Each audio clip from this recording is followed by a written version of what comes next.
저는 조금 전에 말씀드린 바와 같이 이 사건은 사실상의 수사 지휘를 한 것이라고 생각을 합니다.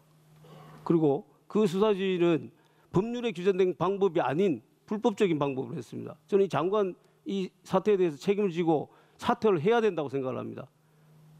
지난번에 어제 말씀하실 때 사퇴 의사 없으시다고 얘기를 하시던데 여전히 그러신가요?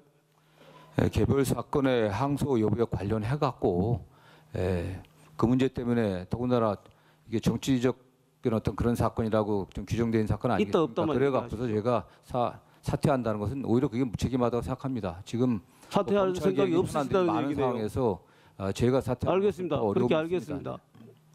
자, 그러면은 저는 이 사건은 특검을 해야 되는 사건이라고 생각을 합니다. 왜냐? 관련자가 지금 법무부 장관입니다. 차관입니다. 검찰총장 대행이었습니다. 특검은 어느 때 합니까? 기존의 수사기관으로 공정성과 객관성을 담보할 수 없을 때 특검을 하는 겁니다. 그게 기본 원칙입니다. 저는 이 사건이야말로 특검을 해서 이 사안들 각자가 말이 다 다르잖아요. 이거를 명명백백하게 규명하기 위해서는 특검을 해야 된다고 생각합니다. 장관님 생각은 어떠십니까? 뭐 특검 여부에 관련해 갖고 장관이 그 개인적 의견을 내는 건 적절치 않아 보입니다. 어쨌든 특검 여부는 뭐 국회 결정 사항 아니겠습니까? 네. 자, 이 사안은 국민적 관심이 굉장히 높습니다. 그래서 저는 국정조사도 해야 된다고 생각을 하거든요. 이 부분에 대한 장관 생각 어떠십니까? 뭐 같은 취지입니다. 네, 어쨌든 저는 오히려 장관님은 정말로 장관님 말씀대로 명명백백하게 나는 잘못이 없다라고 생각한다라면 이거 특검하든지 국정조사하든지 해서 사실 밝혀달라 이렇게 얘기해야 되는 거 아닙니까? 저는 뭐 어떤 뭐 결단이 국회에서 있든지 다 수용할 자세는 돼 있습니다. 네. 자, 지금 이 문제가 이렇게 큰 문제가 되는 거는 이 환수 문제 때문에 그렇습니다.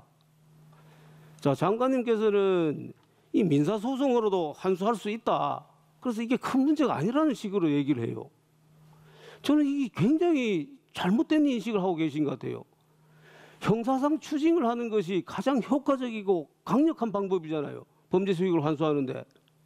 그렇지 않습니까? 그것도 동의 안 하십니까? 일단 뭐 그렇습니다. 네. 그렇잖아요. 네네.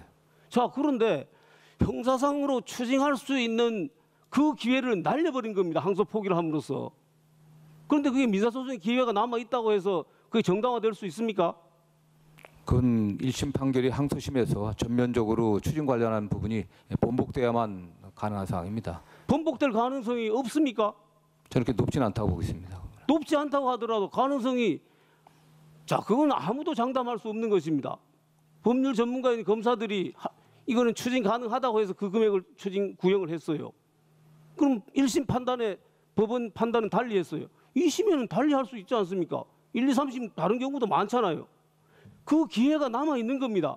항소를 하면서 그걸 다투어 볼 수 있는 환수할 수 있는 가장 효과적인 방법으로 환수할 수 있는 추징을 할 수 있는 기회가 남아 있는데 항소 포기함으로 해서 그 기회를 날려버린 겁니다.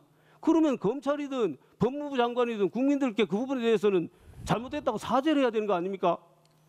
일단 뭐 아시는 것처럼 추징은 피고인이 실제 취득한 이익을 대상으로 하는 겁니다. 이 사건과 관련해서도 원칙적으로 피해자가 있기 때문에 몰수 추징이 돼서는 안 되겠지만은 몰수 추징해서는 안 됩니다. 다만 부패재산 그 몰수법에 그 순서가 그거죠. 일단 몰수 추징을 해서 뭐 부패재산 환수에 따라서 저 피해자한테 환부하는 거죠. 네, 일단 물론 그것도 재산이 있어야 됩니다. 그런데 일단 지금 민사소송이 제기돼 있고 일부에서는 민사소송이 어렵다고 얘기를 하지만 지금 청구 취지 확장도 돼 있지 않습니다. 보다 장관님 형사 판결만 보는데 범죄 수익이 7천억 뭐 8천억이라고 하잖아요. 물론 그게 정확한 금액은 아니지만은 그런데 지금 현재 검찰이 추징 보전하고 있는 금액은 2천 몇백억밖에 안 돼요. 그럼 나머지 5천억은 이 사람들이 다 썼든지 어디 숨겨놓든지 했을 거 아닙니까? 이걸 찾아내야 되는 겁니다. 자, 전두환 노태우 재판에서 수십 년 동안 이걸 추적해서 계속해서 찾아내고 있어요. 이 추징 판결을 받아야지 그게 가능한 겁니다. 그렇게 이렇게 강력한 추징할 수 있는 수단을 내팽개쳐놓고 지금 장관이 민사소송할 수 있는 기회가 남아있으니까 괜찮다라는 식으로 얘기해야 되겠습니까? 일단 뭐 저는 뭐 계속 말씀드린 것처럼 저희들이 항소심에서 일단 1심보다도 중형들이 선고된 핵심 피고인들은 중형이 더 선고됐습니다. 중형 선고된 사람도 있고 그렇지 않은 사람도 있지 않습니까? 업무상 배임의 그 피해액들이 더 명확하게 입증될 수 있도록 최선을 다해서 전부 범죄 수익이 환수될 수 있도록. 이 사건 항소 포기가 잘못됐다는 가장 큰 이유는 첫 번째, 무죄 판결이 있었는데도 항소하지 않았다는 겁니다. 두 번째, 추징할 수 없게 됐는데도 항소하지 않았다는 겁니다.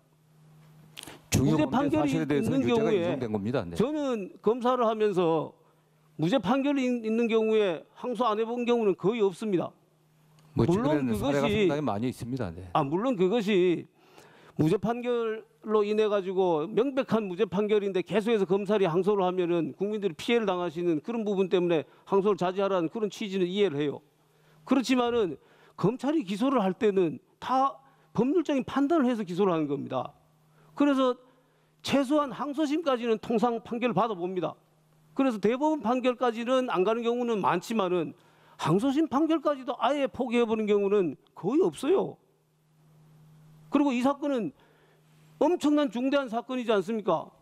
이재명 대통령이 뭐라 그랬습니까? 이거 당군 일의 최대 지적이라 그랬죠. 그런데 우리는 뭐라 그럽니까? 당군 일의 최대 부패 사건이라 그럽니다. 이렇게 온 국민이 관심을 가지고 있는 이런 사건인데 거기 항소심에서 다퉈볼 기회마저도 없애버린다고요? 그래서 잘못됐다라는 겁니다, 이게. 범죄 사실 자체는 그 사실관계 자체는 되게 확정이 됐고요. 그렇기 때문에 중요한 사실관계가 겁니다. 어떻게 확정이 됐습니까? 사실심 판결은 사실이 확정되는 건 항소심 판결까지잖아요. 아니, 검찰의 공소 사실과 판결 이유를 봤을 때 개발업자들과 성남시 일부 공무원들과의 어떤 결탁 관계는 그건 뭐 정리된 것입니다, 사실. 그게 정리됐다고 해갖고 판결 다 끝난 겁니까? 무죄 판결된 사람도 있고 형량에 미치지 못하는 사람도 있는데. 그리고 항소에 아주 중요한 역할이 있습니다. 피고인들이 서로 말 맞춰서 거짓말하지 못하게 하는 겁니다. 중형을 받을 선고, 중형 선고의 가능성이 있기 때문에 검찰하고 그런 역할을 하는 겁니다. 근데 그거 다 포기해놓고 정부에서 지금 아무 문제 없다고 얘기하시는 겁니까? 뭐 그 점에 관련해서는 저희들이 항소심에서 그 양형 부당의 사유가 받아들이지 않게 뭐 최선을 다하고요. 범죄 수익 관련해서는 보다 업무상 배임 또 양형 관련한 그 과정에서 더 입증을 하도록 하겠습니다. 네. 어차피 양형의 문제가 좀 또 더 남아 있습니다. 또. 네. 네, 수고하셨습니다. 그러면 오찬을 위해서 오전 회의를 마치도록 하겠습니다. 오후 회의는 본회의 산회 직후에 속기하도록 하겠습니다. 정회를 선포합니다.